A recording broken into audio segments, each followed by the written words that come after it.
ये कहानी एक पाखंडी पत्नी के बारे में है, जो अंत में अपनी गलतियों को समझकर अपने पति के पास लौट आती है। आइए हम इस कहानी को आरंभ से अंत तक विस्तार से जानते हैं। सच्चाई का सामना एक प्रेम और विश्वासघात की कहानी। प्रारंभ राज और स्नेहा दोनों की शादी को 10 साल हो चुके थे। राज एक सम्मानित व्यवसायी था और स्नेहा एक गृहिणी थी। उनका जीवन सामान्य रूप से चल रहा था, लेकिन उनके बीच का रिश्ता ठंडा पड़ गया था। राज अपने काम में व्यस्त रहता था और स्नेहा को अकेलापन महसूस होता था। धोखा धोखा जीवन स्नेहा के जीवन में एक नया मोड़ तब आया जब वह अपने पुराने कॉलेज मित्र आरव से मिली। आरव एक आकर्षक और सफल व्यक्ति था, जो स्नेहा को उसके खोए हुए सपनों और इच्छाओं की याद दिलाता था। धीरे धीरे स्नेहा और आरव के बीच एक संबंध बन गया। स्नेहा ने अपने पति राज से यह सब छिपाया और अपने नए रिश्ते में खो गई। राज को स्नेहा के बदलते व्यवहार पर शक हुआ, लेकिन उसने इसे नजरअंदाज करने की कोशिश की। वह स्नेहा से प्यार करता था और उसके खुश रहने की कामना करता था।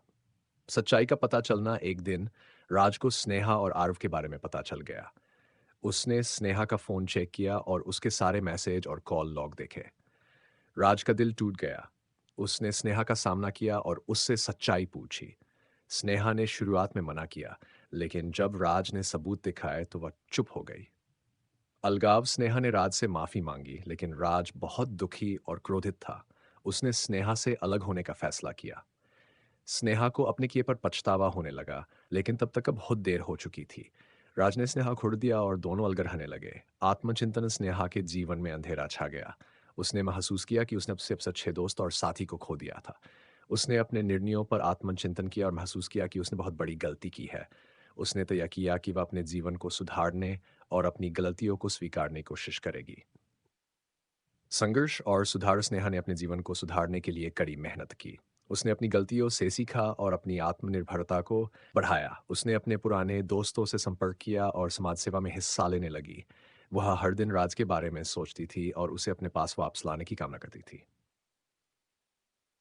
पुनर्मिलने के दिन स्नेहा ने राज से मिलने का फैसला किया। वह जानती थी कि उसे अपनी गलतियों के लिए माफ़ी मांगनी होगी और उसे वापस पाने के लिए कड़ी मेहनत करनी होगी। उसने राज को एक पत्र लिखा और उसे मिलने के लिए बुलाया।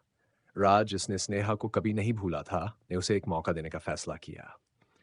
उन्होंने एक पार्क में मिलने का निश्चय किया। जब वे मिले तो दोनों ने अपने दिल की बातें की। स्नेहा ने अपनी सारी गलतियों को स्वीकार किया और राज से माफ़ी मांगी। राज ने उसकी सच्चाई और पश्चाताप को देखा और उसे माफ़ कर दिया। नया जीवन राज और स्नेहा ने एक नया जीवन शुरू किया। उन्होंने अपने रिश्ते को सुधारने और एक दूसरे को समझने का संकल्प लिया। स्नेहा ने राज को कभी भी धोखा देने का वादा किया और राज ने उसे फिर से एक मौका दिया। दोनों ने एक दूसरे के साथ बिताए गए समय को संजोया और अपने रिश्ते को फिर से मजबूत बनाया। उन्होंने अपने अतीत की गलतियों से सीखा और भविष्य की ओर एक नई शुरुआत की। अंत में सच्चाई और माफी ने उन्हें फिर से मिलाया और उनके रिश्ते को एक नई दिशा दी।